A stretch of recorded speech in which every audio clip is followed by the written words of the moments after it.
Indonesia yang ditulis zahir jangan begini, jangan DZ karena nanti dia untuk zal. Tapi kalau untuk dha, tulisannya pakai Z dan H. Ini transliterasi yang benar.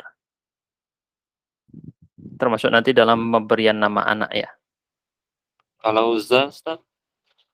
Z biasa. Begini. Ya. Ini untuk penamaan orang dari atau istilah Arab ke Indonesia seperti ini dan tidak perlu pakai O karena bacanya dha jangan ditulis zahir gitu ya. Seperti juga lafaz Allah tidak perlu ditulis Allah gitu ya. Tidak. Karena ini adalah transliterasi. Hanya pengubahan tulisan, adapun cara bacanya tetap seperti bacaan Arab. Tidak perlu tulis zahir Allah gitu, nggak perlu.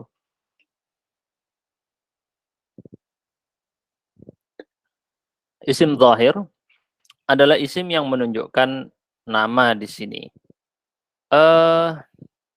Sebenarnya definisi dari pengarang kurang tepat di sini ya. Tidak hanya yang menunjukkan nama sebenarnya. Sebab contoh yang diberikan bukan hanya nama. Contohnya di situ ada Muhammad, Maryam, buku, pulpen, dan lain. Tetapi dia juga seharusnya dari pengarang ini bukan memberikan contoh dalam bahasa Indonesia, tetapi menuliskannya dalam bahasa Arab. Ini koreksi untuk pengarang ya seharusnya ya. Muhammad misalnya, atau kitab ditulis begitu. Kemudian boleh dituliskan artinya. Ini untuk dari kitabnya dan juga bukan hanya nama. Koreksinya di sini bukan hanya nama. Terus apa Ustaz definisi dari isim zahir? Cara mudahnya, isim zahir definisinya adalah selain domir. Semua isim selain domir, pasti isim zahir. Sebab arti dari zahir ini artinya adalah tampak.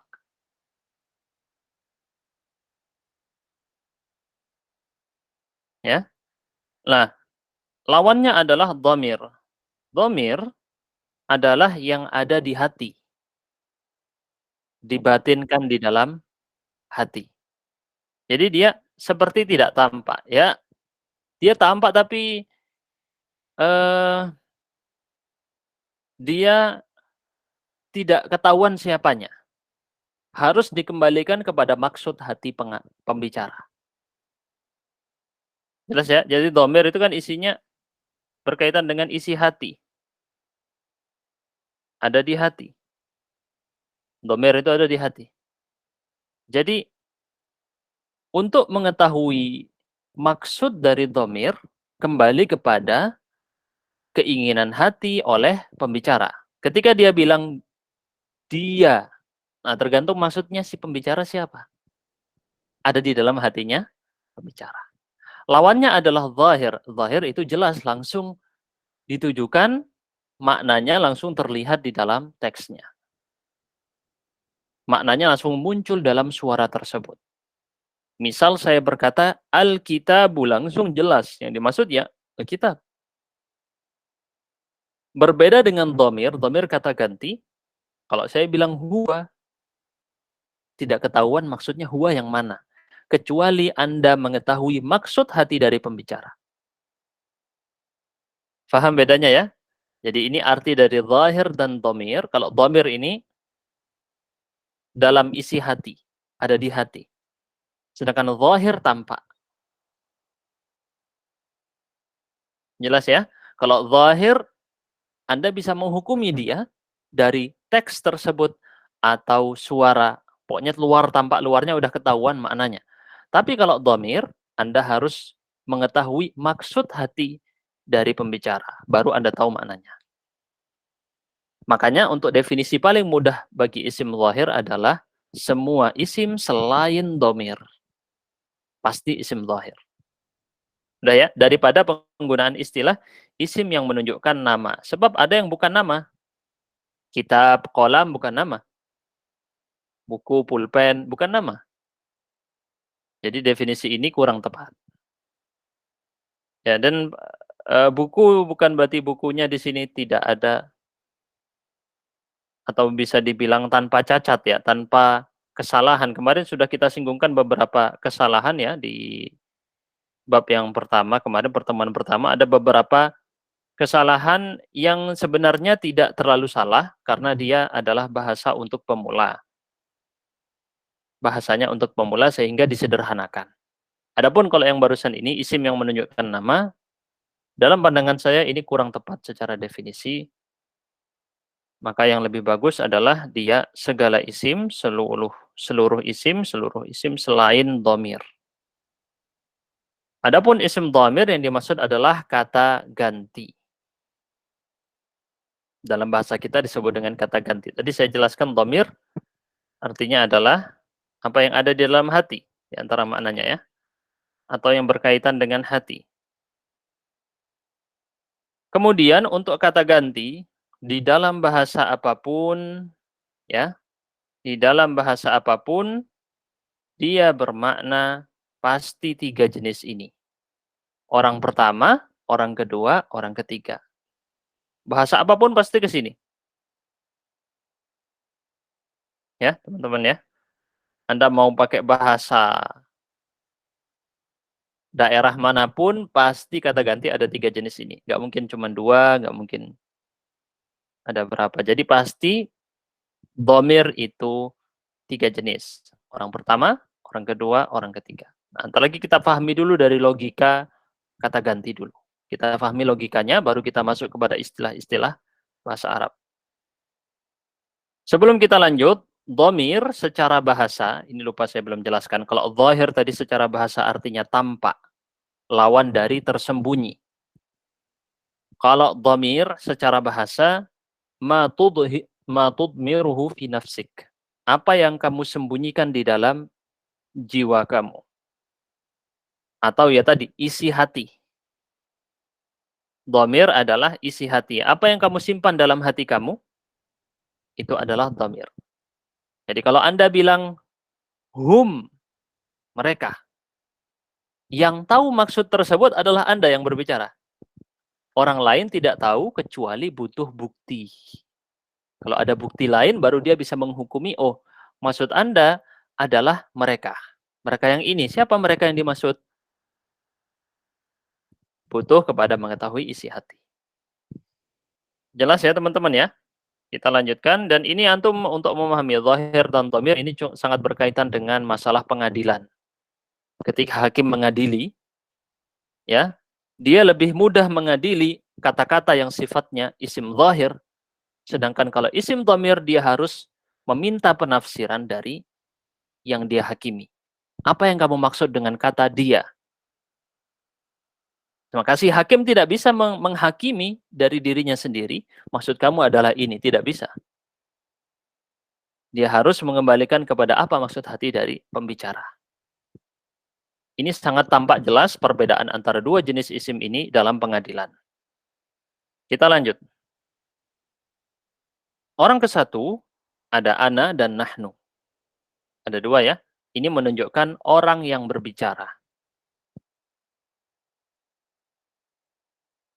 Orang yang kedua, orang yang diajak bicara, atau sebenarnya istilah yang lebih bagus, lawan bicara. Ini istilah yang lebih mudah difahami.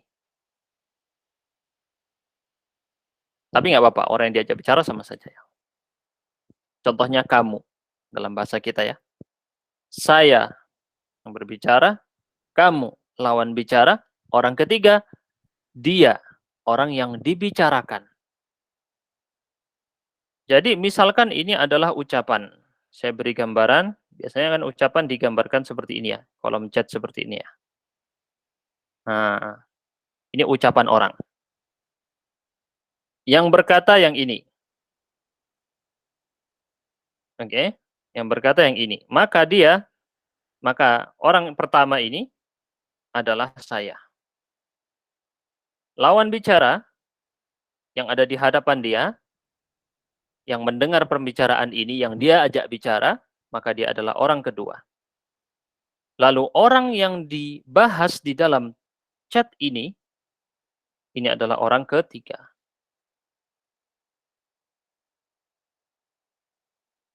yang dibahas di dalam pembicaraan, berarti dia adalah orang ketiga. Paham ya di sini ya? Maka yang orang pertama saya, orang kedua kamu, orang ketiga dia. Ini logika kata ganti yang ada di semua bahasa. Sepakat semua manusia menggunakan ini. Tidak ada satu bahasa berbeda dia nggak punya kata ganti orang ketiga, dia tidak punya kata ganti orang kedua, nggak mungkin. Karena logika manusia dalam berbicara pasti dengan arah seperti ini. Pembicaraannya biasanya satu arah pasti kan? Dari satu orang ke orang lain dan ada yang dibicarakan misalnya. Pasti satu arah seperti ini. Kemudian, sekarang kita kenali istilahnya dalam bahasa Arab. Orang pertama, saya atau kami, mutakallim.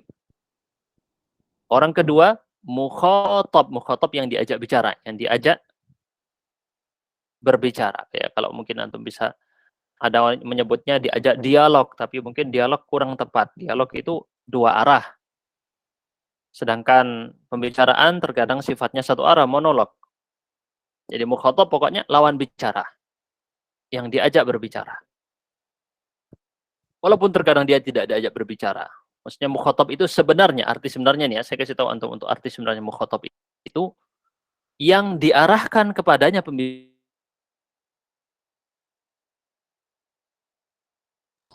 Misalnya, yukhatibullahu abdahu. Allah bukan mengajak bicara hambanya, bukan. Karena hambanya tidak diminta untuk berbicara, enggak. Allah mengarahkan pembicaraan ini kepada hambanya. Itu mukhatab. Ini arti sebenarnya dari mukhatab. Kalau antum paham fungsi dari penggunaan kata mukhatab atau khataba yukhatibu, maknanya itu. Mengarahkan pembicaraan. Ini arti sebenarnya ya. Sehingga kalau diajak bicara berarti orang tadi diminta untuk berbicara juga. Padahal tidak. Tidak selalu seperti itu. Nah, ini antum pahami dengan detail karena ini ada makna yang sangat rinci. Kemudian yang ketiga, ghaib. Ghaib dia arti sebenarnya tidak hadir. Walaupun sebenarnya dia mungkin hadir di ketika Anda berbicara, tetapi dia tidak hadir dalam percakapan tadi. Dia tidak menjadi pembicara dan tidak menjadi lawan bicara, tetapi dia menjadi orang yang dibicarakan di dalam pembicaraan. Jadi dihafalkan ya dari sekarang. Mutakallim, mukhatab, ghaib. Kenapa kok harus dihafalkan? Nanti akan menggunakan istilah ini. Ya. Dhamir mutakallim, dhamir mukhatab, dhamir ghaib. Ini dihafalkan tiga ini. Dhamir mutakallim, dhamir mukhatab, dhamir ghaib. Diulangi lagi sampai hafal.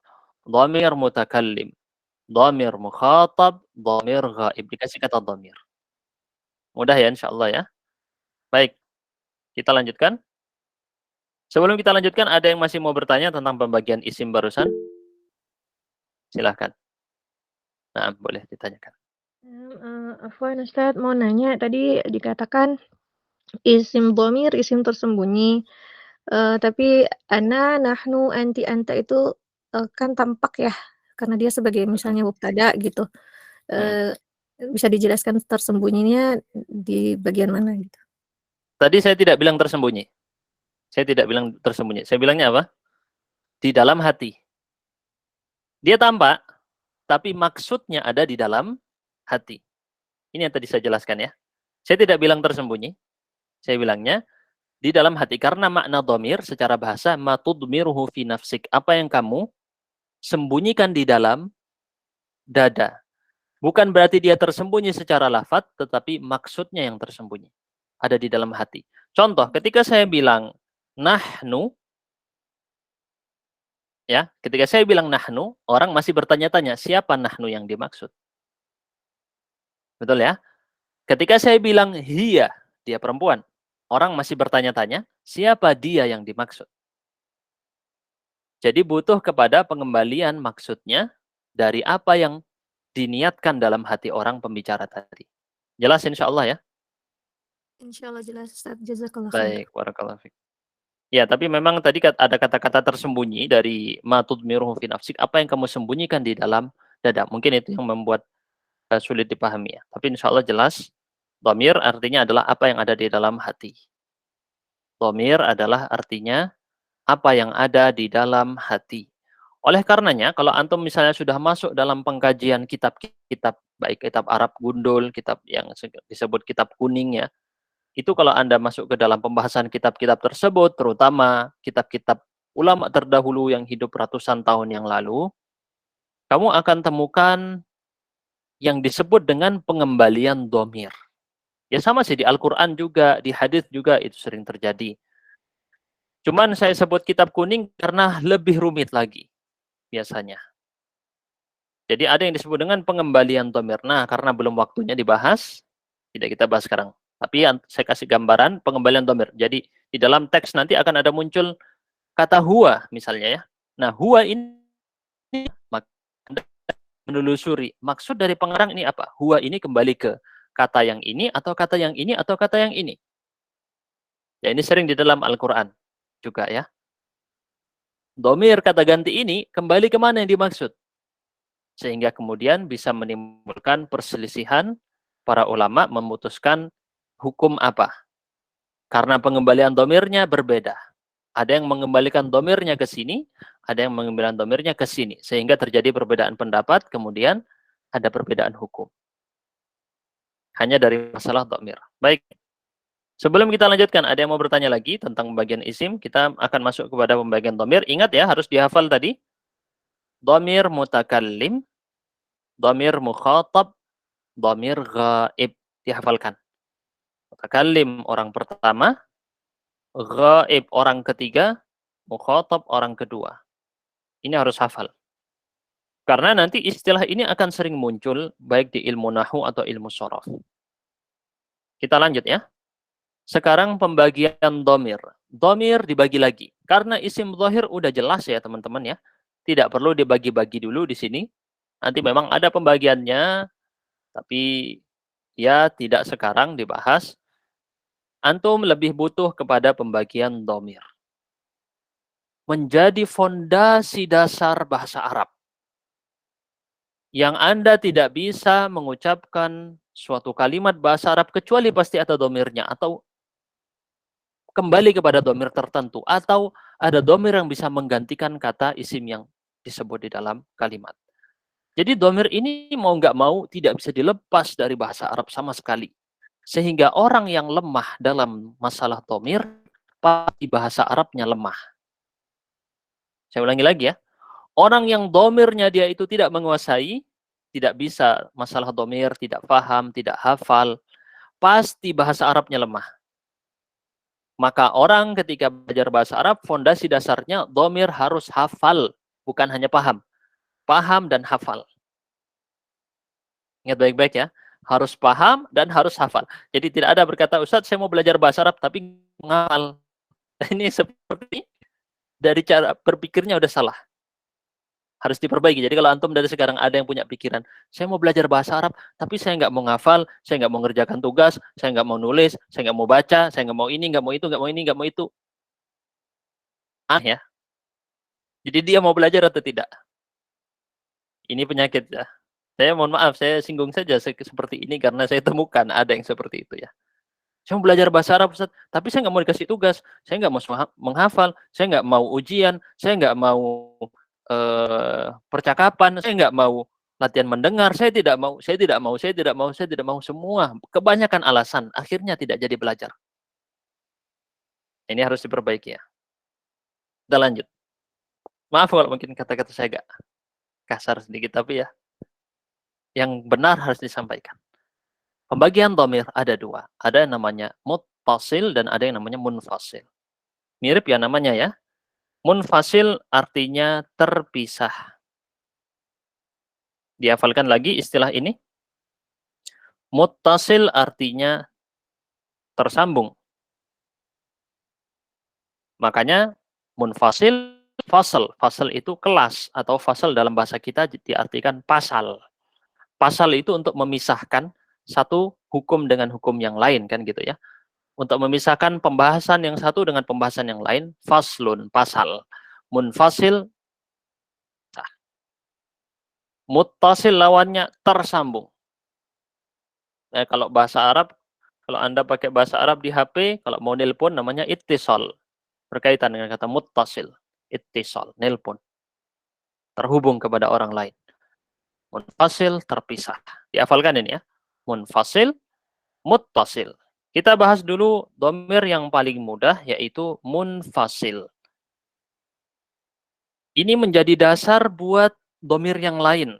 Jadi Anda harus hafal yang domir munfasil dulu sebelum hafal yang lain ya. Ini dihafalkan. Domir terpisah berarti dia berdiri sendiri, tidak bersambung penulisannya. Yang dimaksud dengan bersambung ini apa? Penulisan. Penulisannya tidak disambung dengan kata yang lain. Maksudnya disambung apa? Disambung sebagai satu kata. Tidak disambung. Contoh di sini ada ana, saya, anta, kamu laki-laki, hia, dia perempuan. Jadi dalam bahasa Arab, kata ganti dibedakan laki-laki dan perempuan kecuali untuk kata ganti saya atau kami. Orang pertama tidak perlu dibedakan. Kenapa tidak perlu dibedakan? Karena dia udah jelas langsung ketahuan. Langsung ketahuan. Tapi kalau yang lain masih harus dibedakan. Kita lanjut. Dhamir munfasil menjadi dua bagian. Ada yang sebagai subjek atau di sini sebenarnya fa'il. Subjek itu fa'il. Ada yang sebagai objek penderita. Objek penderita itu yang menerima kata kerja. Maka dia disebut dengan dhamir maf'ul bihi.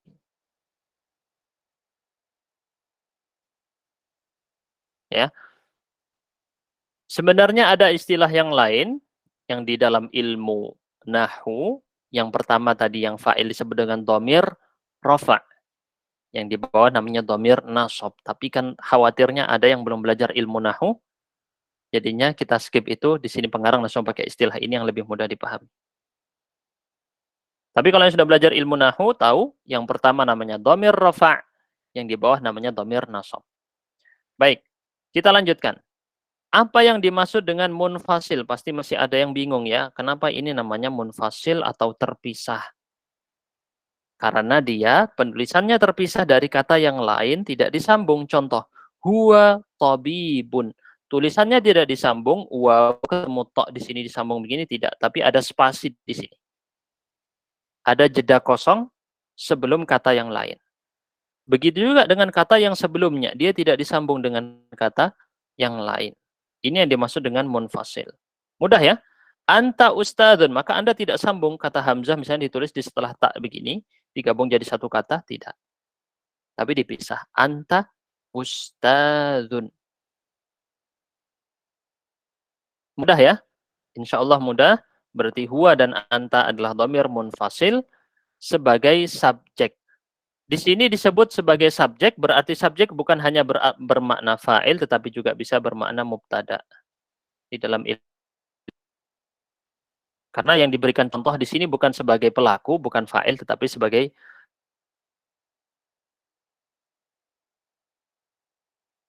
di sebagian orang, kalau Anda melihat di pembahasan bahasa Inggris, fa'il ini disebut dengan doer, bukan subjek. Pelaku. Ini dalam bahasa Inggrisnya. Nah, tapi secara garis besar makanya yang lebih tepat istilahnya di sini disebut dengan dhamir rafa'. Ini lebih tepat. Yang di bawah namanya dhamir nasab. Nah, bagi yang belum tahu apa itu rafa' dan nasab, saya sarankan bisa ikutin rekaman saya di Nahwu Wadih. Mudah sekali untuk dipahami. Dicek di YouTube kursus unggulan bahasa Arab. Ketiknya kalau misalnya di YouTube ketik @kursuskuba nanti muncul. Dicari di situ ada rekaman saya penjelaskan tentang apa itu rafa', apa itu nasab, jar, jazm, semua di situ dengan cara yang sangat mudah untuk dipahami. Kita lanjut berikutnya, dhamir munfasil sebagai objek. Contoh, iyyaka na'budu. Kepadamu kami beribadah. Iyyahu nas'alu. Kepadamu tadi ya. Yang ini kepadanya. Iyyaka mu, iyyahu nya. Kita baca setiap hari. Sholat tidak sah kalau nggak baca ini. Iyyaka na'budu wa iyyaka nasta'in. Harus baca ini. Berarti iyyaka, dhamir, terpisah penulisannya, dan dia sebagai objek. Karena aslinya berarti kami beribadah, kami menyembah kepadamu. Kami menyembah engkau. Engkau adalah objek. Tetapi di sini dipisah, disebutkan di pertama. Biasanya objek ditaruh di belakang, di sini ditaruh di depan. Jelas ya? Di sini objek ditaruh di depan, harusnya biasanya ditaruh di belakang. Ini adalah bentuk dhamir munfasil.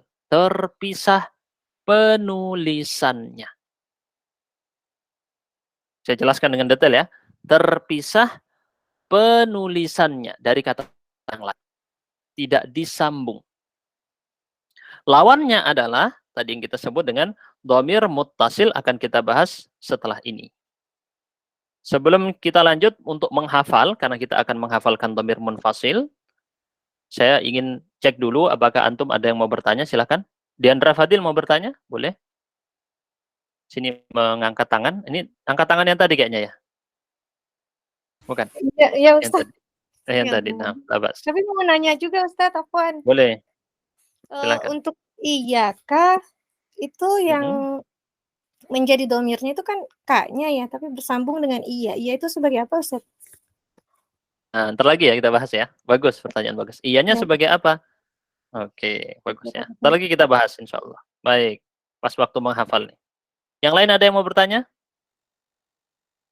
Yang lain tidak ada yang bertanya? Baik, silahkan kita harus menghafal ya teman-teman ya. Waktunya sisa 30 menit lagi nih.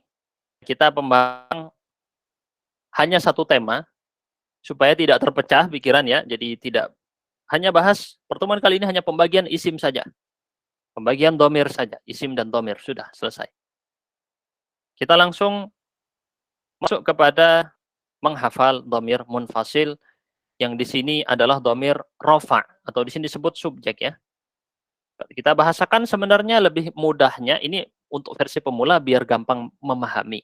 Tapi kalau istilah ilmu bahasa Arab, ini disebut dengan domir rofa.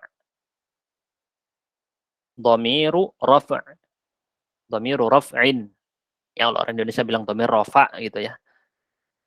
Cuman saya ingin membiasakan antum dengan istilah Arab asli. Domir rafa. Domir rafa. Ini apa domir rafa? Ada 1, 2, 3, 4, 5, 6, 7, 8, 9, 10, 11, 12, 13, 14. Kita hafalkan 14 kata ganti berikut ini. Ini dasar utama belajar bahasa Arab dari sini. Tadi kita jelaskan ada kata ganti ghaib. Orang keberapa ghaib? Orang ketiga. Mukhatab orang ke? Dua. Mutakalim orang ke? Satu. Baik. Diurut dari ketiga dulu, baru kedua, baru ke satu. Urutannya ikut seperti ini. Dan kalau antum perhatikan, mudah sekali pembedaannya. Kata ganti orang ketiga semuanya berawalan huruf H. Awalannya apa? Huruf H. Kata ganti orang kedua semuanya ada huruf hamzah, nun, dan ta. Lihat kesamaannya ya. Ini ada 3 kelompok. Saya kasih garis biar beda. Nah, sangat mudah dibedakan. Adapun yang terakhir punya ciri-ciri sama-sama punya huruf nun. Jelas ya? Ini perbedaan dari 3 kelompok ini. Kelompok yang pertama huruf H. Huwa, huma, hum, hiya, huma, hunna. Dihafalkan dulu, nanti pikir belakangan untuk artinya ya. Dihafalkan dulu ini. Huwa, huma, hum, hiya, huma, hunna. Kelompok kedua, anta, antuma, antum, anti, antuma, antunna. Terakhir, ana, nahnu. Sebenarnya ada nada, berbagai macam nada untuk menghafal. Salah satu tersebut halnya huwa, huma, hum, hima, hunna, antantuma, antum, anti, antuma, antunna, ana, nahnu. Ya, hafalkan kayak gitu ya. 2 kelompok yang sebenarnya masing-masing dibacanya 3-3. Jadi huwa, huma, hum, berhenti. Hiya, huma, hunna, berhenti. anta antuma antum, anti antuma antunna, ana nahnu. Kenapa dibedakan? Karena masing-masing itu ada penjelasannya, ada yang untuk laki-laki dan perempuan dibedakan. Mudzakkar artinya laki-laki, muannats artinya perempuan. Jelas ya? Berarti di situ dibedakan huwa huma hum laki-laki, hiya huma hunna perempuan. Anta antuma antum laki-laki, anti antuma antunna perempuan, ana dan nahnu untuk laki-laki dan perempuan dua-duanya berlaku. Karena orang pertama tidak perlu dibedakan domirnya laki-laki atau perempuan karena udah ketahuan dari pembicara tadi, kelihatan langsung dia laki-laki atau perempuan, langsung ketahuan.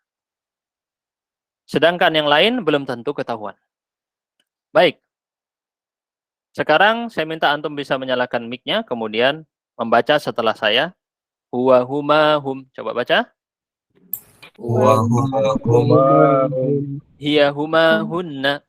Hiya huma hunna. Anta antuma antum. Anta antuma antum. Anti antuma antunna. Anti antuma antunna. Ana nahnu. Ana nahnu. Baik. Ana nahnu. Sudah hafal. Tapi di sini kita sedang memposisikan diri, terutama buat teman-teman yang belum hafal. Baik, kita coba tes sekarang tanpa teks di layar. Di depan tidak ada teks, bukunya ditutup semua. Ulangi ucapan saya ya. Huwa huma hum. Huwa huma hum. Hiya huma hunna. Hiya huma hunna. Nggak boleh lihat buku, layar juga kosong. Anta antuma antum. Anta antuma antum. Anti antuma antunna. Anti antuma antunna. Ana nahnu. Ana nahnu. Oke, mudah ya. Nah, sekarang kalau artinya gimana Ustadz? Baik, kalau artinya antum lihat dulu artinya di sini. Semua yang di kanan menunjukkan satu orang. Semua yang di tengah menunjukkan dua orang. Semua yang di kiri 3 atau lebih. Berarti huwa dia laki-laki satu orang, huma dia dua orang laki-laki, hum mereka laki-laki. Hiya satu orang perempuan, dia huma dia perempuan dua orang, hunna mereka perempuan. Kayak gitu ya. Kan tadi udah dibedakan orang pertama, kedua, ketiga udah beda. Anta kamu satu orang, antuma kamu dua orang laki-laki, antum kamu laki-laki banyak. Anti, antum, antun, dan seterusnya. Semoga bisa difahami ini dibedakan satu orang, dua orang, 3 orang atau lebih. Kalau sudah bisa paham ya. Sekarang kita tes lagi, tapi kali ini kita baca secara keseluruhan, jangan melihat di buku. Coba dibaca dari awal ya. Huwa huma hum. 1, 2, 3 tanpa lihat buku. Huwa huma hum. Hiya huma anta antuma antum. Anti antuma antunna. Ana nahnu. Bagi yang sekarang belum hafal, nanti PR ditugas di rumah menghafalkannya. Sebab bahasa Arab tidak bisa kecuali dengan menghafalkan hal-hal ini. Kalau tidak hafal, tidak bisa. Buang jauh-jauh pikiran, belajar bahasa Arab, nggak mau ngafal. Nah, ini dibuang jauh-jauh. Ini bisikan setan. Dibuang. Sekarang kita lanjut. Kalau dhamir munfasil sebagai objek, sama konsepnya, sama persis. Apa konsepnya? Sama dengan yang tadi. Ghaib orang ketiga, mukhatab orang kedua, mutakalim orang pertama. Yang di kanan untuk 1 orang, yang di tengah 2 orang, yang di samping 3 atau lebih.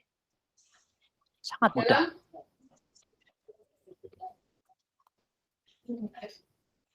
Kata mudzakkar, maka dia adalah laki-laki. Gampang ya? Baik, Anda ulangi setelah saya. Iyahu, iyahuma, iyahum. Iyahu. Coba ucapkan. Iyahum. Iyahum. Iyaha, iyahuma, iyahunna.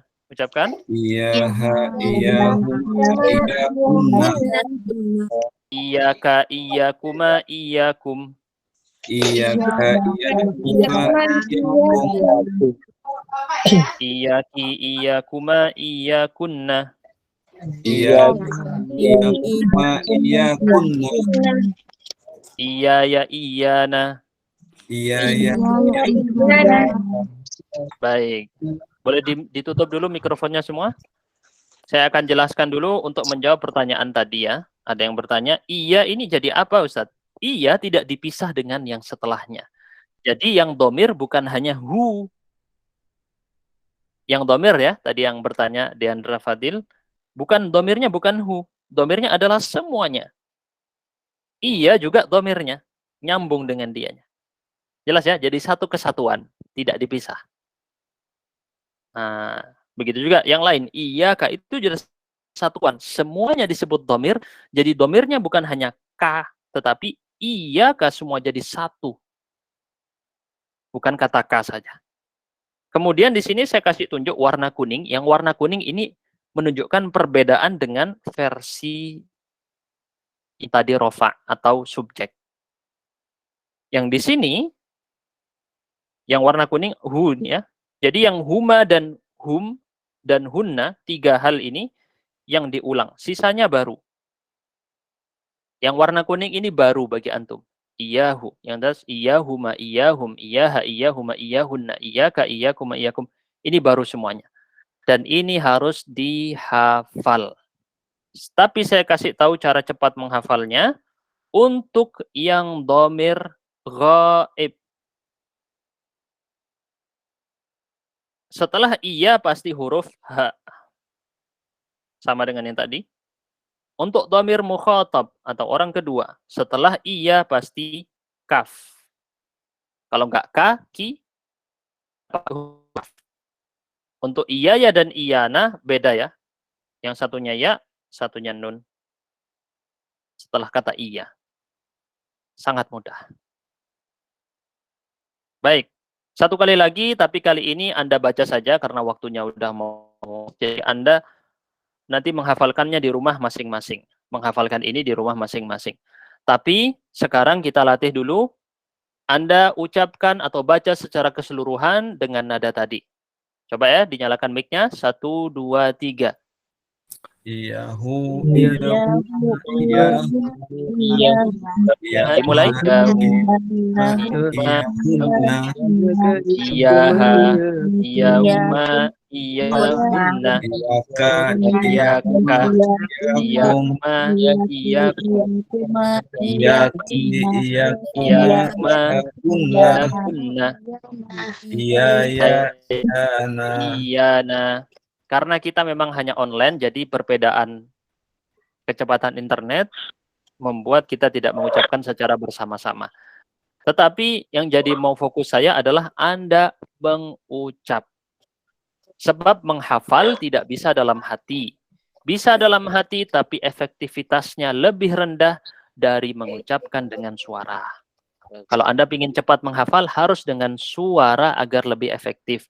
Karena yang dimainkan 2 panca indera, yaitu suara dan pendengaran. Berbeda dengan dalam hati.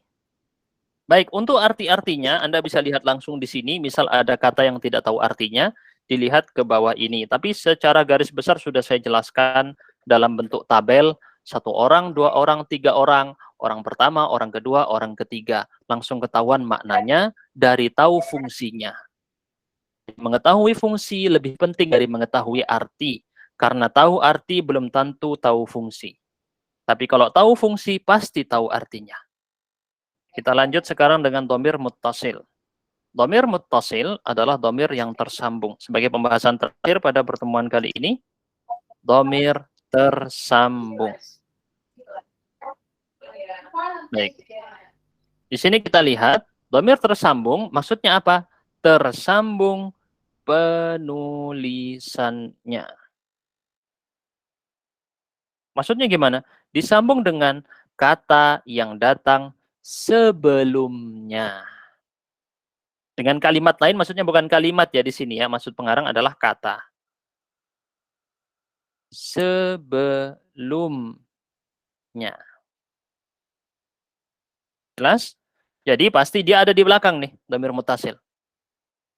Pasti dhamir muttasil ada di belakang, tidak bisa di depan di sini ya. Pasti ada di belakang. Ada yang bersambung dengan isim, ada yang dengan fi'il, ada yang dengan harf. Anda udah belajar ya? Isim, fi'il, harf sudah pada belajar. Tadi kembali kepada materi yang sebelumnya. Dan ini kenapa belajar bahasa Arab harus bertahap. Sebab ilmu yang datang setelahnya dibangun di atas ilmu yang sebelumnya. Kalau ilmu yang sebelumnya tidak belajar, gimana tahu yang setelahnya? Dhamir muttasil tersambung dengan isim baituhu, baituka. Sama dengan bahasa Indonesia sebenarnya. Di dalam bahasa Indonesia, misalnya Anda katakan rumahmu. Mu ini adalah dhamir muttasil tersambung penulisannya dengan yang sebelumnya. Seperti ka di sini. Tersambung dengan bait. Bait rumah, ka engkau. Baituka, rumah engkau. Baituhu, hu di sini adalah nya. Dhamir tersambung penulisannya. Dan mungkin ini adalah dhamir yang sulit difahami untuk pemula atau masih belum bisa mendeteksinya di awal-awal. Saya sarankan setelah ini, kalau Anda sudah mulai menghafalkan semua dhamir, ketika mengaji Al-Quran, mulai dilihat, oh ya ini dhamir munfasil. Oh ya, ini di dalam Al-Quran dhamir muttasil. Bisa dimulai dari juz amma dulu. Jadi baca kul huwallahu ahad. Ada dhamir apa di situ? Oh, ada huwa. Nanti dicari lagi. Walam yakul lahu. Hu di situ apa? Dhamir apa? Muttasil. Apa maknanya? Dan seterusnya. Anda cari di dalam Al-Quran, langsung dipraktekkan. Bersambung dengan fi'il. Kata kerja. Katabtu. Saya telah menulis. Ada dhamir tu, maknanya saya. Ada yang bersambung dengan fi'il yang lain, katabta. Kamu telah menulis. Ta di situ bermakna kamu. Ada yang bersambung dengan huruf. Apa misalnya? Min. Min artinya dari. Minka berarti adalah sambungan min ditambah ka. Kayak matematika ya teman-teman ya. Tapi penulisannya disambung. Min artinya dari, ka artinya kamu, minka dari kamu. Minna, ini gabungan dari dua kata. Min ditambah na. Min adalah dari, na adalah dhamir kami. Tapi dhomirnya tersambung, maka disambung. Jelas ya konsepnya ya.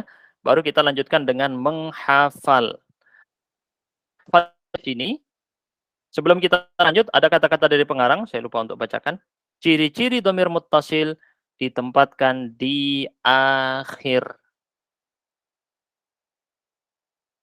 Ada di akhir ya. Maka tadi saya bilang harus disambung dengan kata yang sebelumnya. Kita akan mulai menghafal untuk dhamir muttasil bersambung dengan isim dan harf yang fi'il belum sengaja mungkin dari pengarang ya, karena kita belum bahas fi'il, jadi kita hanya menghafal dua ini ya. Yang isim dan yang fi'il itu nanti agak rumit, agak beda. Dhamir muttasil yang terhubung dengan fi'il, antum hafalkan nanti dalam bentuk-bentuk fi'il. Jadi, sekarang kita hanya bahas dua hal, yang nomor 1 dan nomor 3. Nomor 2 tidak dulu, karena nanti akan ada pembahasan khusus. Sebab dia lebih rumit. Tidak mirip dengan yang tadi-tadi. Bentuk dhamirnya berbeda. Khawatir antum pusing menghafalnya, jadi hanya fokus dengan yang konsep berikut ini. Antum perhatikan sama persis dengan cara yang tadi. 3, pakai dhamir huruf H. Orang kedua pakai dhamir dengan huruf kaf. Orang pertama satunya ya, satunya nun. Sama atau tidak dengan yang tadi? Sama ya dengan yang ini ya. Nih saya kasih tunjuk. Dengan dhamir munfasil sebagai objek sama. Huruf A, huruf kaf, huruf ya, huruf nun. Orang ketiga atau ghaib pakai H. Orang kedua mukhatab pakai kaf. Mutakallim pembicara ya dan nun. Selesai. Berarti kalau Anda hafal yang ini, Anda pasti hafal yang tadi. Yang bahasan yang akan kita pelajari yang muttasil. Dan Anda sebelum menghafal yang ini, Anda hafal yang atasnya. Huwa huma hum, hiya huma hunna. Inilah bahasa Arab bertahap. Anda tidak bisa hafal yang ini kecuali Anda harus hafal yang sebelumnya. Anda tidak belajar yang jauh bahasa Arab kalau tidak belajar yang dasar. Kata para ulama, man hurrimal usul hurrimal wusul. Barang siapa yang tidak memiliki dasar tidak akan sampai kepada tujuan. Fondasi dasarnya nggak punya,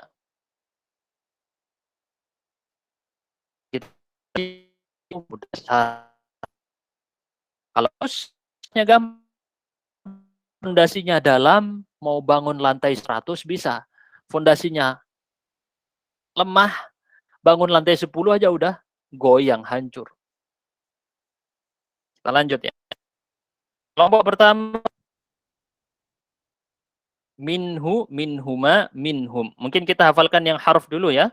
Sama sebenarnya ini konsepnya, kanan dan kiri itu sama. Kita mulai dari minhu ya. Antum baca setelah saya. 1, 2, minhu, minhuma, minhu. Ucapkan.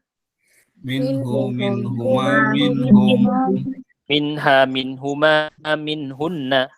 Minha Minhuma, minhuna. Minha minhuma Minka, minhunna minhuma, minkum. Minka, minhuma, minkum. Minkuma, minkunna. Minki, minhuma, minkunna. Minni, minna. Minni, minna. Sampingnya ya. Baituhu, baituhuma, baituhum. Baituhuma, baituhum. Baituha, baituhuma, baituhunna. Baituha, baituhuma, baituhunna. Baituka, baitukuma, baitukum. Baituka, baituhuma, baitukum. Baituki, baitukuma, baitukunna.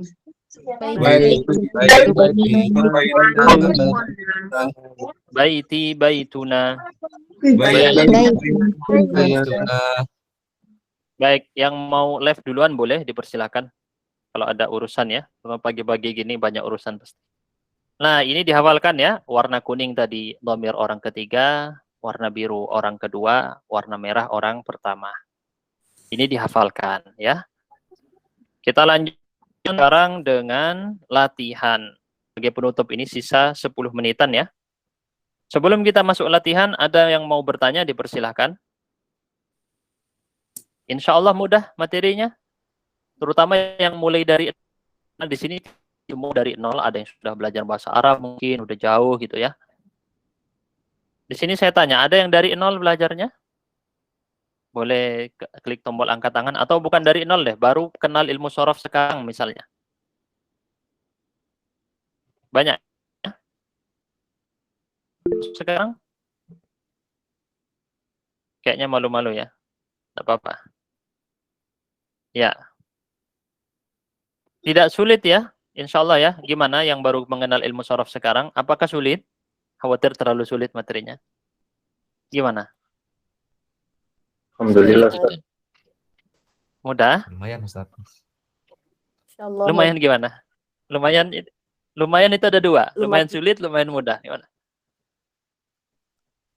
Hanya Lumayan yang saja mana ini? Ustaz, Kenapa?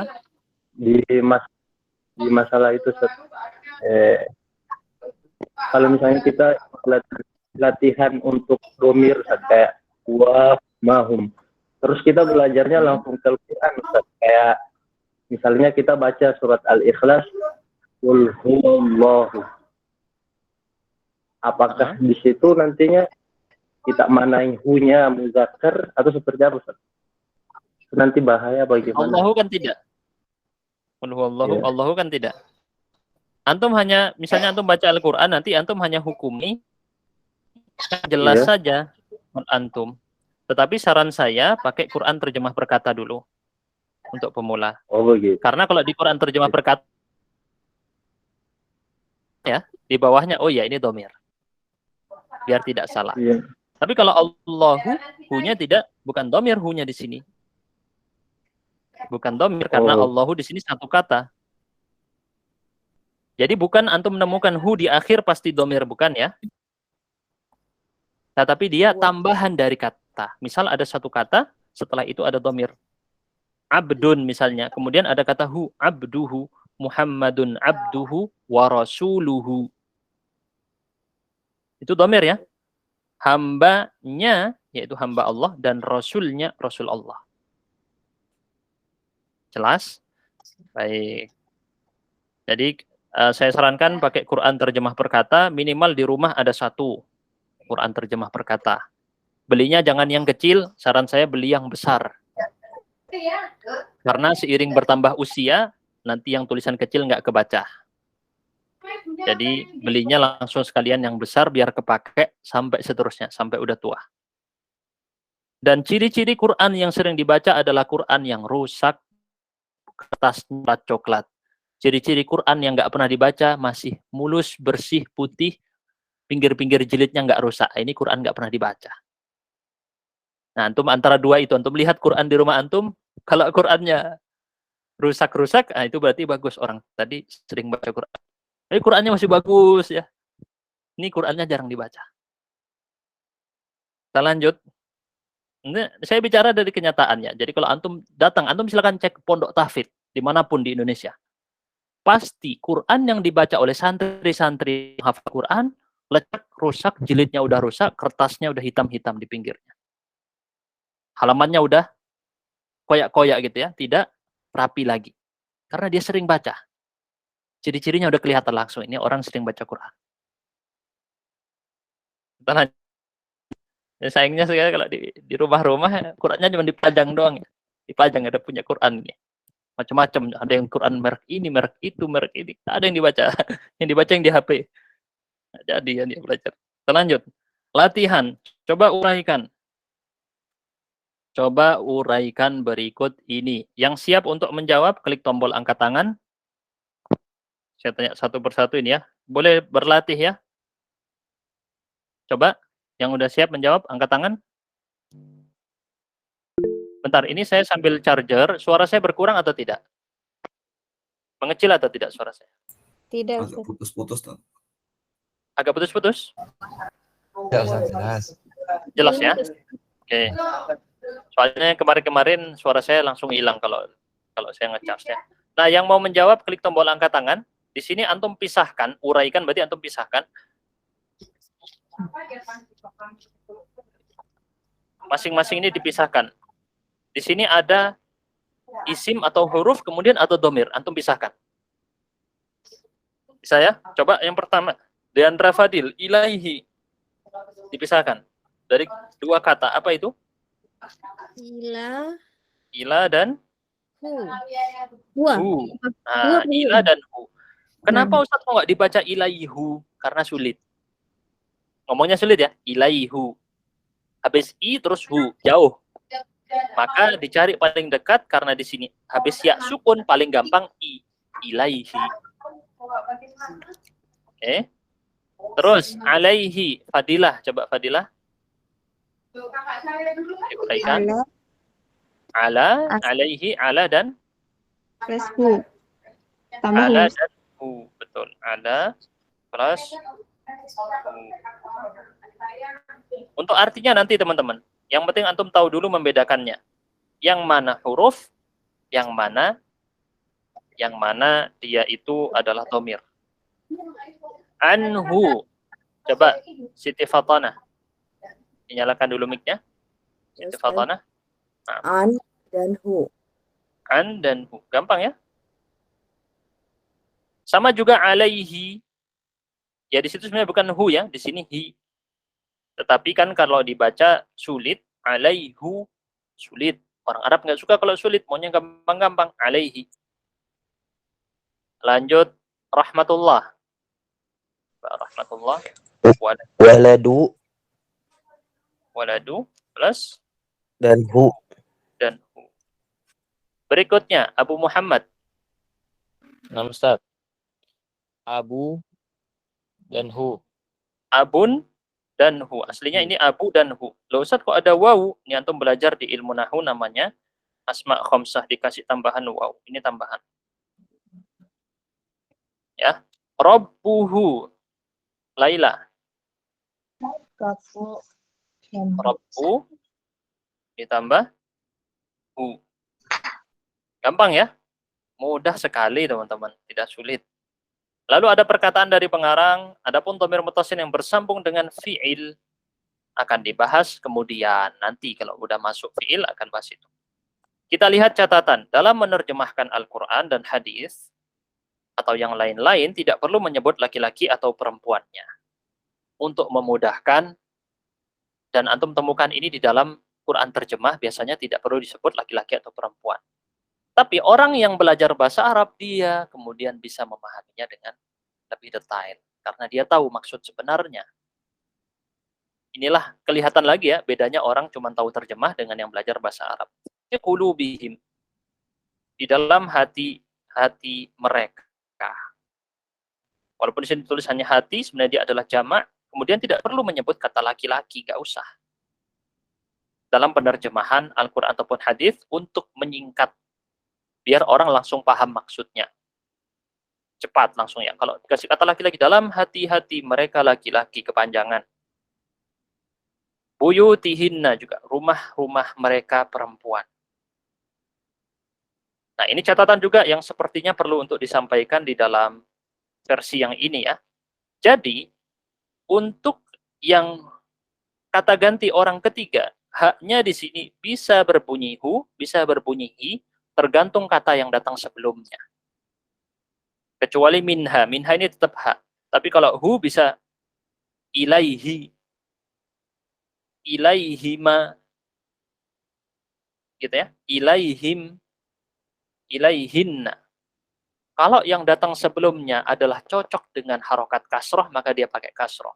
Tidak pakai dhammah. Begitu ya teman-teman ya. Sedangkan yang lain tetap ya, kaki, kuma, kunna tidak berubah. Khusus untuk yang ha di situ, seperti yang antum lihat tadi, ada ilaihi, tapi ada minhu. Satunya hi, satunya hu. Ini dua-duanya menunjukkan makna yang sama. Oleh karenanya, para ulama bahasa Arab tidak menamai dhamir tadi dengan hu, tetapi dinamai dengan apa? Dhamir al-ha. Sebab dia terkadang bunyi hu, kadang bunyi hi. Kita lanjut. Kemudian kesimpulan pembagian isim. Wah, Masya Allah ini dari pengarang memudahkan kita. Isim dibagi dua, ada zahir, ada dhamir. Lalu dhamir dibagi dua, ada munfasil, ada muttasil. Lalu munfasil dibagi dua, ada subjek, ada objek. Dan muttasil dibagi tiga, ada isim, ada fi'il, ada yang disambung dengan isim, disambung dengan fi'il, disambung dengan harf. Kebayang semua gambarannya ya, bagannya, maka Anda bisa memahami ini dengan jelas insyaAllah ta'ala. Sampai di sini materi kita pertemuan kali ini. Udah pas 1 jam kita belajar. Kalau ada yang mau ditanyakan, ada yang bingung, sampaikan saja di grup. Jangan sungkan-sungkan. Tanyakan apa saja. Bahkan banyak yang biasanya ngechat saya ya. Kirim chat saya, walaupun mungkin agak lama saya balas. Karena sehari itu yang ngechat saya bisa lebih 20 ya. Atau ya semua dengan grup-grup itu yang masuk itu lebih dari 20 chat. Jadi pasti ada yang nggak kebaca, ada yang tenggelam, kayak gitu pasti setiap hari. Baik, kita cukupkan di sini dulu dengan kafaratul majlis. Subhanakallahumma bihamdika asyhadu an la ilaha illa anta astaghfiruka wa atubu ilaik.